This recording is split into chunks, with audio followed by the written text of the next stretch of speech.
तो आज का हमारा जो चैप्टर है 10th का साइंस का सबसे पहला चैप्टर है और हम लोग 10th के साइंस को स्टार्ट करेंगे, एक एक कंसेप्ट को समझेंगे और लास्ट में सभी क्वेश्चंस को भी बनाएंगे, साथ ही साथ मॉडल पेपर को डिस्कस करेंगे। तो इस वीडियो के लास्ट तक देखिएगा, सभी कंसेप्ट आपको एकदम ईजिली समझ में आ जाएगा और फिर बाद में क्वेश्चन आंसर बनाने में कोई दिक्कत नहीं होगा। तो चलिए हम लोग स्टार्ट करते हैं, रासायनिक अभिक्रियाएं एवं समीकरण। ये हमारा 10th का सबसे पहला चैप्टर है और इसमें बहुत महत्वपूर्ण चैप्टर भी माना जाता है 10th का। तो चलिए हम लोग स्टार्ट करते हैं।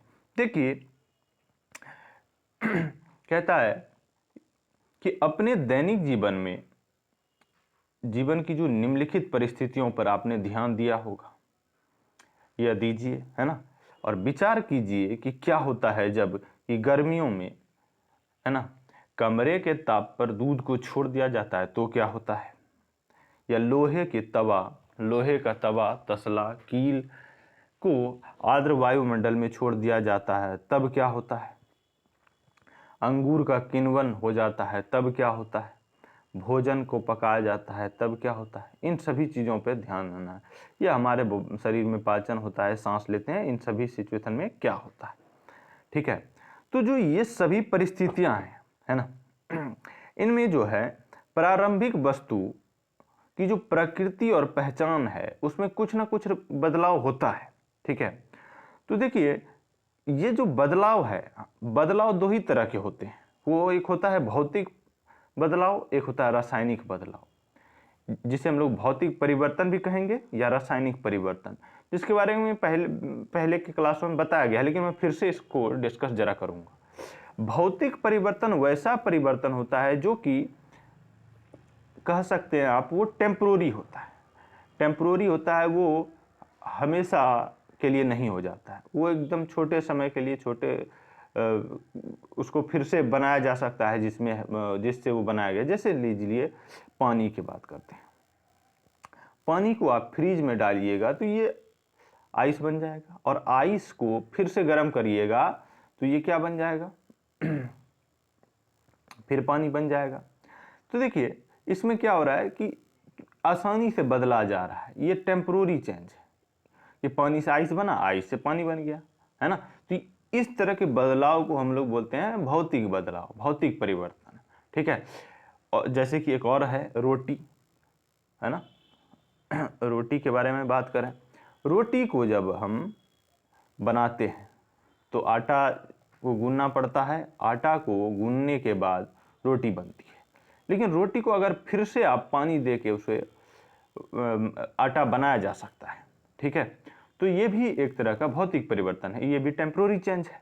लेकिन रासायनिक चेंज टेम्पोररी चेंज नहीं होता है, वो परमानेंट चेंज होता है, वो हमेशा के लिए। वो एक बार बदल गया तो वो बड़ा मुश्किल से फिर से उसी तरह प्रारंभिक वस्तु की तरह बनाना मुश्किल हो जाता है। जैसे आप मान लीजिए कागज जो है, कागज को आप जला दीजिए, क्या फिर से कागज पाया जा सकता है क्या? नहीं, बिल्कुल नहीं पाया जा सकता है। तेल ले लीजिए, तेल को आप जला दीजिए, कोई भी तेल, केरोसिन तेल हो गया या डीजल हो गया या पेट्रोल हो गया, इन सभी कोई भी तेल को आप जला दीजिए, क्या फिर से आप तेल में पा सकते हैं, उसको तेल में बना सकते हैं उसके धुआं को? नहीं, मुश्किल है, बहुत मुश्किल है, आसानी से नहीं बनाया जा सकता है। जिस तरह हमने पानी और बर्फ़ के बारे में देखा कि आसानी से हम लोग बर्फ़ को पानी बना सकते थे और पानी को बर्फ़ बना सकते थे, लेकिन इस तरह तेल को या कागज़ को, इस तरह चीज़ों को हम लोग नहीं बना सकते हैं, ठीक है। फिर से प्रारंभिक वस्तु के प्रकृति में नहीं ला सकते हैं। तो इसको हम लोग रासायनिक परिवर्तन बोलते हैं। तो ध्यान से सुनिएगा यहाँ पर एक बात, कि जो रासायनिक अभिक्रिया होती है ना, उसका वास्तविक अर्थ होता है कि किसी वस्तु में रासायनिक परिवर्तन का होना, ठीक है। रासायनिक परिवर्तन होता है तो हम कह सकते हैं कि रासायनिक अभिक्रिया हुई है। यहां देखिए लिखा है, जब कोई रासायनिक परिवर्तन होता है तो हम कह सकते हैं कि एक रासायनिक अभिक्रिया हुई है। यानी कि अगर तेल जला है, तेल जल गया और धुआं बन गया, तो यहां भी रासायनिक अभिक्रिया हुई है, क्योंकि रासायनिक परिवर्तन हुआ, है ना। और फिर कागज का जलना हुआ, तो वहां भी एक तरह का रासायनिक परिवर्तन हुआ, है ना। तब भी हम कह सकते हैं कि ये रासायनिक अभिक्रिया हुई है। चलिए कुछ ये एनसीईआरटी में कुछ क्रियालाप को समझाया गया है, इसको हम समझते हैं। इस क्रियालाप में सिंपली कुछ बातों को बताया गया है ना। कहा है कि अगर आप एक मैग्नीशियम का फीता आता है, ठीक है, फीता को अगर आप चिमटा से पकड़ के इस तरह जलाइएगा तो देखिए ध्यान से यहाँ पर एक चीज, यहाँ पर है ना, ये राख जो है, ये राख जो है नीचे जमा हो जाएगा, है ना। ये राख क्या है, ये मैग्नीशियम का फीता यहाँ पर जला और यहाँ पर उसका राख गिरा। ये राख को हम लोग मैग्नीशियम ऑक्साइड बोलते हैं, मैग्नीशियम ऑक्साइड। मैग्नीशियम जला और ये बन क्या गया, मैग्नीशियम ऑक्साइड। इसका मतलब ये हुआ, है ना, यहाँ भी रासायनिक परिवर्तन हुआ है, क्योंकि फीता जल गया और ये बन गया, और ये फिर से इस तरह का चीज नहीं बनाया जा सकता है। तो हम लोग कह सकते हैं यहाँ भी रासायनिक परिवर्तन हुआ है। तो रासायनिक परिवर्तन, इसका मतलब रासायनिक अभिक्रिया, है ना। तो मैग्नीशियम का फीता जलने के बाद मैग्नीशियम ऑक्साइड बना, यहाँ पर ऑक्सीजन जुड़ा, है ना। तो एक बात हम लोग बहुत पहले भी जानते हैं कि कोई भी चीज को अगर हवा में जलाया जाता है तो जलने के लिए उसे ऑक्सीजन की आवश्यकता होती है, ऑक्सीजन की आवश्यकता होती है। बिना ऑक्सीजन की कोई चीज जलाया ही नहीं जा सकता। तो वही हुआ, जब ऑक्सीजन यहाँ फीता को जलाया गया तो इसमें ऑक्सीजन जुड़ गया, ऑक्सीजन जो है जुड़ गया और ये बन क्या गया, मैग्नीशियम ऑक्साइड। तो ये भी एक तरह की अभिक्रिया है, ठीक है। तो इसे भी हम कह सकते हैं कि यह भी एक तरह का अभिक्रिया है। अब देखिए यहां पर कुछ बातें एनसीईआरटी क्या कहती है कि आपने देखा होगा कि चमकदार श्वेत लौ के साथ मैग्नीशियम रिबन का दहन होता है। जब जलाया जाता है तो चमकदार श्वेत लौ निकलता है और श्वेत चूर्ण में परिवर्तित हो जाता है, और यह मैग्नीशियम ऑक्साइड का चूर्ण है। वो जो चूर्ण आपको बताया जा रहा था वो मैग्नीशियम ऑक्साइड का था। मैंने भी बोला वायु की उपस्थिति, वायु में उपस्थित ऑक्सीजन होता है और मैग्नीशियम के बीच अभिक्रिया हुई, जब जलाया गया तो अभिक्रिया हुई, तब ये बन गया मैग्नीशियम ऑक्साइड, ठीक है। तो यह भी एक तरह का रासायनिक अभिक्रिया ही था। और कुछ क्रियालाप है जिसको कि हम देखते हैं। क्रियालाप बहुत ही इंपॉर्टेंट चीज है, इसको आप अगर समझने के लिए ये दिया गया है एनसीईआरटी में। क्रियालाप को आप अगर समझ जाते हैं तो पूरा समझ में आ जाएगा। तो चलिए देखते हैं क्या लिखा गया है। कह रहा है क्रियालाप 1.2 में एक परख नली में लेड नाइट्रेट का घोल लीजिए, ठीक है। लेड नाइट्रेट का घोल लीजिए, इसमें पोटेशियम आयोडाइड का घोल मिला दीजिए। तो क्या मिलता है, अभी इसके बारे में डिस्कस करेंगे हम लोग। इससे घबराना नहीं है कि ये क्या मिलेगा क्या नहीं मिलेगा, एकदम इसके बारे में बिल्कुल डिस्कस करेंगे। फिर क्रियालाप 1.3 में क्या कहता है कि एक शंक्वाकार फ्लास्क या परख नली में कुछ दानेदार जिंक लीजिए। जिंक जो होता है, जिंक का छोटा छोटा ऐसे इस तरह का बना दीजिए उसको, ठीक है। और इसमें तनु हाइड्रोक्लोरिक अम्ल या सल्फ्यूरिक अम्ल, तनु हाइड्रोक्लोरिक अम्ल को मिला दीजिए। अब अम्ल का यहाँ पर वो है, अम्ल का इस्तेमाल बड़ी सावधानी से किया जाना चाहिए, है ना। और शंक्वाकार फ्लास्क या परख नली में को स्पर्श कीजिए, क्या इसके तापमान में कोई परिवर्तन होता है। अब ये क्रियालाप किया है, अब इसके बारे में बताया गया है, यहाँ पर देखते हैं क्या बताया गया है। तो देखिए ऊपर जो तीनों क्रियालाप में हमने देखा कि कुछ कुछ हो रहा था। एक में जलाया गया, फिर दूसरे में हमने देखा कि पोटेशियम लेड नाइट्रेट डाला, फिर उसमें पोटेशियम आयोडाइड डाला, फिर तीसरे क्रियालाप में हमने शंक्वाकार फ्लास्क या परख नली में, है ना, कुछ दानेदार जिंक लिए, उसमें फिर हाइड्रोक्लोरिक अम्ल मिलाया, सल्फ्यूरिक अम्ल, दोनों में से कोई भी मिलाने के लिए कहा गया। तो इसमें क्या हमने देखा हम देखते हैं। देखिए इन सभी सिचुएशन में एक चीज़ें होती है, वो है कि उसके अवस्था में परिवर्तन या रंग में परिवर्तन या गैस का निकलना, है ना, उत्सर्जन भी उसको कहते हैं, है ना, या ताप में परिवर्तन, ये 4 सिचुएशन मिलता है। अगर ये तीनों जो क्रियालाप किया गया, इस तीनों क्रियालाप में इस तरह की सिचुएशन बनने का संभावना है, ठीक है। और यही 4 चीजें जो है हमें बताती हैं कि यहाँ पर रिएक्शन अभिक्रिया हुई है या नहीं, ठीक है।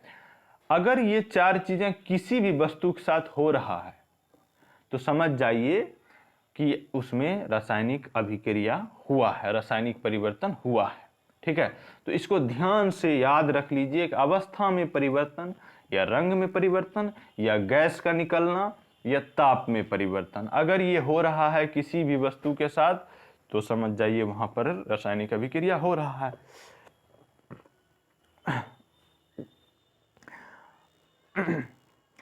तो अब हम लोग ये 4 चीज़ों को बढ़िया से एकदम याद कर लेंगे और फिर आगे बढ़ेंगे हम लोग रासायनिक समीकरण टॉपिक से, और हम इसके थ्रू बहुत सारी चीज़ों को जो हमने अभी तुरंत एक्टिविटी देखा, क्रियाकलाप देखा, है ना, क्रियालाप देखा, वो सभी चीज़ों को हम लोग यहाँ पर इम्प्लीमेंट करेंगे, देखेंगे क्या क्या हो रहा था।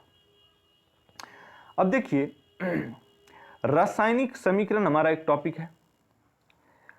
क्रियाकलाप 1.1 का विवरण क्या है? जब ऑक्सीजन की उपस्थिति में मैग्नीशियम रिबन का दहन होता है तब यह मैग्नीशियम ऑक्साइड में परिवर्तित हो जाता है, ठीक है।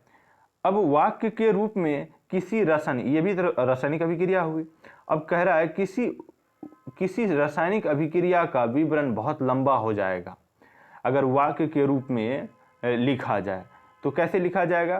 तो इस तरह, ये जो है ये पूरा वाक्य के रूप में रासायनिक अभिक्रिया लिखा गया है कि जब ऑक्सीजन की उपस्थिति में मैग्नीशियम रिबन का दहन होता है तब यह मैग्नीशियम ऑक्साइड में परिवर्तित हो जाता है।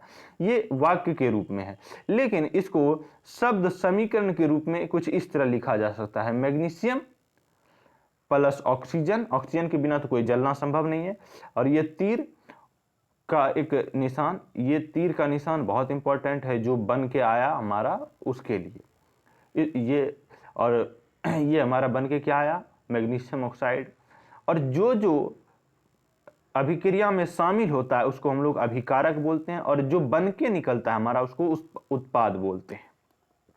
तो हमारा हमारे जो रासायनिक अभिक्रिया हो रहा था क्रियाकलाप 1.1 में, मैग्नीशियम का रिबन यानी मैग्नीशियम का फीता को जलाया जा रहा था तो ऑक्सीजन उससे जुड़ रहा था, तो ये दोनों चीज़ें हो रही थी, और उसके बाद एक नया उत्पाद बना जिसका नाम है मैग्नीशियम ऑक्साइड। तो इस तरह आप ध्यान दीजिएगा कि बाईं तरफ वाले जो रिएक्शन यानी कि अभिक्रिया में भाग ले रहा है उसको अभिकारक, और जो बन के निकला उसको उत्पाद बोलते हैं, ठीक है। अब अभिक्रिया 1.1 में मैग्नीशियम और ऑक्सीजन ऐसे पदार्थ हैं जिनमें रासायनिक परिवर्तन होता है, इन्हें अभिकारक कहते हैं, और जो भी बातें बताई गई वही बातें यहाँ लिखी गई हैं। इस अभिक्रिया में एक नए मैग्नीशियम ऑक्साइड का निर्माण होता है, इसे उत्पाद बोलते हैं। जो इधर वाला है इसको उत्पाद बोलते हैं। आगे देखते हैं हमारा क्या है। अब देखिए कि शब्द समीकरण में अभिकारक के उत्पाद में परिवर्तन को उनके मध्य तीर, उनके बीच में तीर का निशान लगाकर दर्शाया जाता है। उत्पाद वाले को इधर उत्पाद होता है, ठीक है, और इधर हमारा अभिकारक होता है।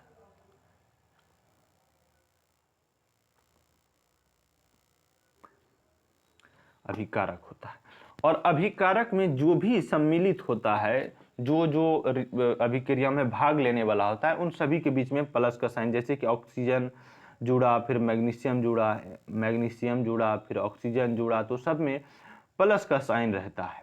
इधर भी और इधर भी जो चीज़ें बन के आती हैं तो इधर भी प्लस का चिन्ह दिया जाता है। अब चलिए हम लोग नेक्स्ट टॉपिक पे ध्यान देते हैं। ये क्या है कि रासायनिक समीकरण का लिखना, रासायनिक समीकरण लिखना है ना। तो देखते हैं क्या रासायनिक समीकरण के निरूपण की इससे भी संक्षिप्त विधि है, ये पूछा जा रहा है। क्या ये जो मैग्नीशियम को हिंदी में लिख रहे थे, शब्द समीकरण में लिख रहे थे मैग्नीशियम, इस तरह इसको और शॉर्ट में लिखा जा सकता है क्या ये संभव है? तो बिल्कुल साइंटिस्ट ने इसका भी बहुत संक्षिप्त रूप निकाला है, जिसको हम लोग शॉर्ट में हम लोग MgO2 इस तरह में लिख सकते हैं। ये देखिए इसके तुलना में कितना बड़ा है, ये जो हमारा था ये बहुत बड़ा है, लेकिन इससे भी छोटा हमारा ये बन गया, ये और संक्षिप्त हो गया। यहां पर भी हमने मैग्नीशियम को Mg के फॉर्म में लिख दिया, ऑक्सीजन को O2 के फॉर्म में लिख दिया, और MgO इसका जो बन के आया, मैग्नीशियम ऑक्साइड उतना बड़ा था उसको हमने छोटा बना दिया। तो ये संक्षिप्त में लिखा गया है ना। और ये जो है इसी को हम लोग बोलते हैं रासायनिक समीकरण, ठीक है, रासायनिक समीकरण बोलते हैं, और ये संक्षिप्त में है, ठीक ना।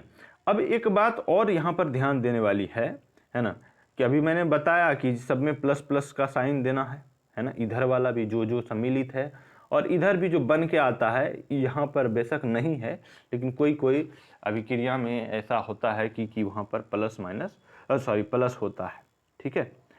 इधर कुछ और भी यौगिक बन के निकल जाता है या तत्व निकल जाता है बन के, तो ये होता है। अब जब ये रासायनिक समीकरण लिखा जाता है, ठीक है, रासायनिक समीकरण जब ये लिखा जाता है तो इसमें दोनों तरफ जो है परमाणु की संख्या समान होनी चाहिए। ये अगर आपने 9th की बुक पढ़ी होगी, प्रीवियस क्लासेस में ये बोला गया है ना, NCERT अगर आप पलट के देखेंगे तो उसमें लिखा गया है। एक एंटोनी लेबोजियर नामक साइंटिस्ट थे, है ना, उन्होंने सबसे पहली बार इस पर रिसर्च किया था कि किसी भी तत्व या यौगिक का अगर अभिक्रिया कराई जाती है तो उसके परमाणु की संख्या जितनी भी अभिक्रिया के दौरान होती है, उतना ही अभिक्रिया होने के बाद जो उत्पाद होता है उसमें समान होता है, बराबर होता है, ठीक है। यानी कि ये कहा जा सकता है कि किसी भी अभिक्रिया में किसी भी परमाणु का ना ही तो बनना होता है, ना ही उसका बर्बाद होना होता है, ठीक है। कोई भी परमाणु ना ही बनता है ना ही बिगड़ता है। तो ये बात एंटोनी लेबोजियर ने कहा था। इसलिए जब हम लोग अभिक्रिया लिखते हैं तो उसको संतुलित करते हैं। इधर जितना मैग्नीशियम होगा उतना ही उधर होना चाहिए, इधर जितना ऑक्सीजन होगा उतना ही उधर भी होना चाहिए। तो तभी जाके हम इस निष्कर्ष पे पहुंच पाते हैं कि ये अभिक्रिया संतुलित है कि नहीं है, यह समीकरण संतुलित है कि नहीं है। इसमें किसी का ना ही विनाश होता है और ना ही बनता है परमाणु। तो हम लोग अब इसको संतुलित करने की विधि भी समझेंगे कि कैसे संतुलित किया जाए, दोनों तरफ के परमाणु की संख्या को बराबर कैसे किया जाए। तो इसके बारे में हम लोग आगे चर्चा करते हैं। जैसे देखिए आप यहां बताया गया है कि आपको द्रव्यमान के संरक्षण, ये नियम जो है वही 9वीं क्लास में बताया गया। देखिए यहाँ लिखा हुआ है 9वीं क्लास में, कह रहा है किसी भी रासायनिक अभिक्रिया में द्रव्यमान का ना तो निर्माण होता है ना ही विनाश होता है। अर्थात किसी भी रासायनिक अभिक्रिया के उत्पाद तत्वों का कुल द्रव्यमान आरंभिक तत्वों के कुल द्रव्यमान के बराबर होता है। बिल्कुल सेम बात लिखी गई है। दूसरे शब्दों में यह कहा जाए कि रासायनिक अभिक्रिया के पहले और उसके पश्चात प्रत्येक तत्वों के परमाणु की संख्या समान रहती है। इसलिए हमें कंकाली समीकरण को संतुलित करना पड़ता है, यानी कि दोनों तरफ जो होता है तत्वों की संख्या समान होती है। जैसे Zn तत्व है तो इधर भी Zn अगर 1 है, यहाँ देखिए इसके नीचे कितना है 1 है, इसके नीचे लेकिन 2 गो है, तो इधर 2 गो है तो इधर भी 2 होना चाहिए, और इधर 1 गो है तो इधर भी 1 गो होना चाहिए, क्योंकि दोनों तरफ बराबर होना चाहिए। ये द्रव्यमान के संरक्षण नियम को तभी वैलिड करेगा, ठीक है।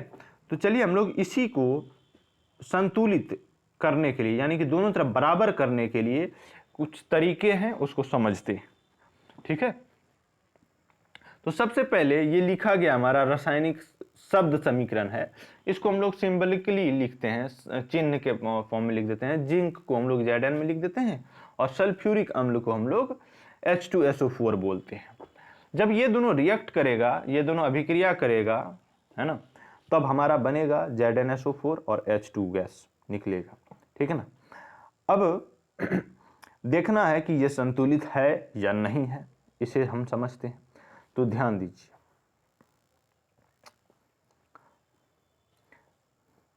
कि इसमें Zn की संख्या कितनी है? Zn 1 है, प्लस H 2 गो है और S भी 1 गो है, O इसमें 4 गो है। ठीक है,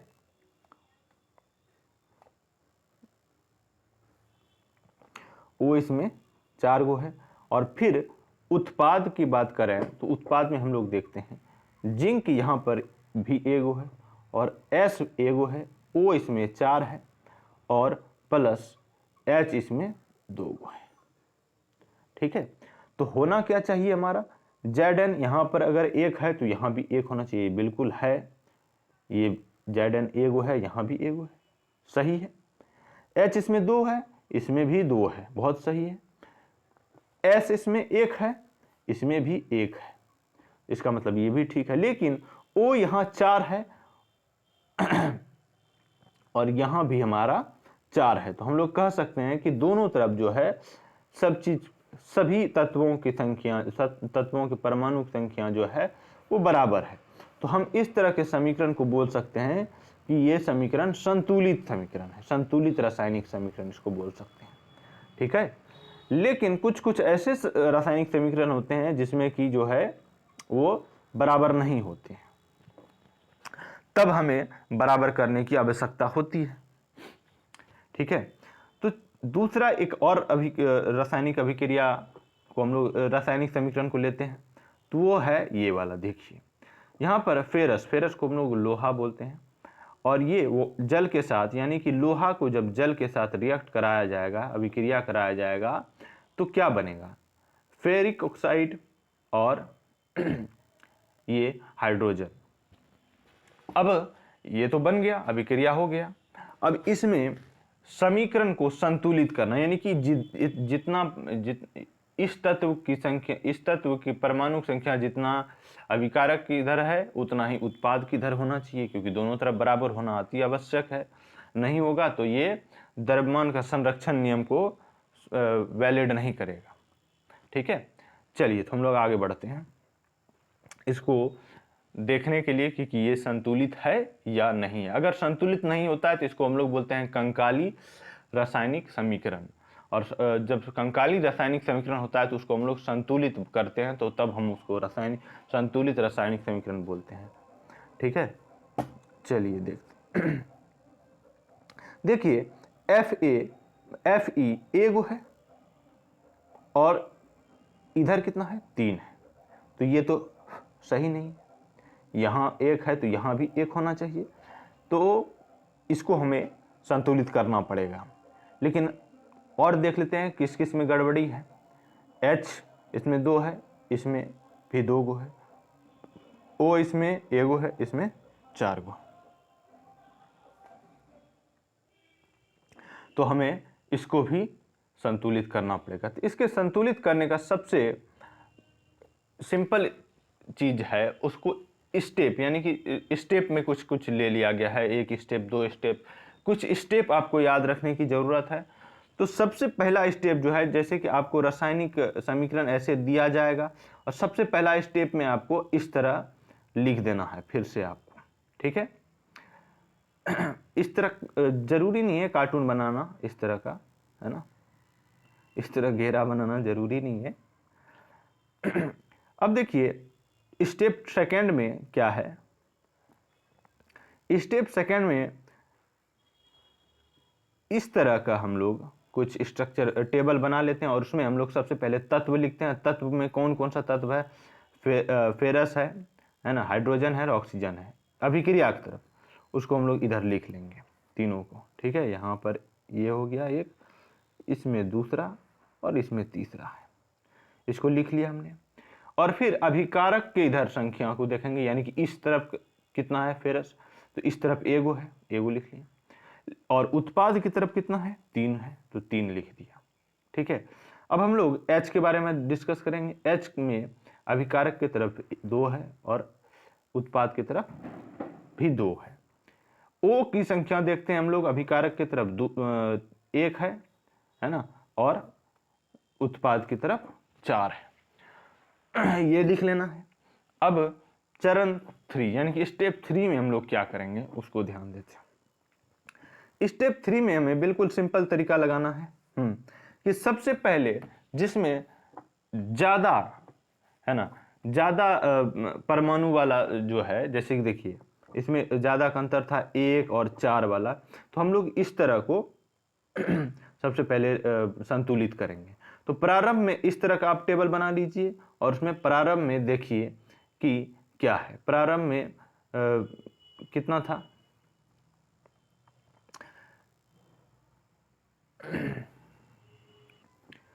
देखिए स्टेप 3 में क्या गौर करना है कि सुविधा के लिए सबसे अधिक परमाणु वाले यौगिक को सबसे पहले संतुलित कीजिए, चाहे वो अभिकारक हो या उत्पाद हो।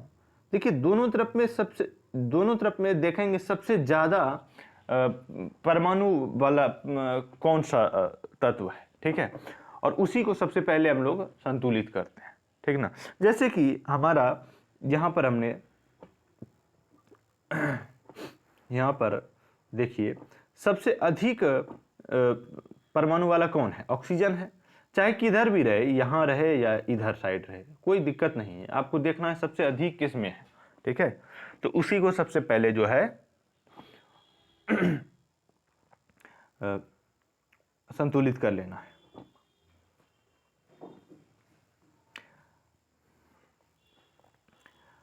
अब जो है देखते हैं यहाँ पर इस टेबल में जो है, ये जो टेबल है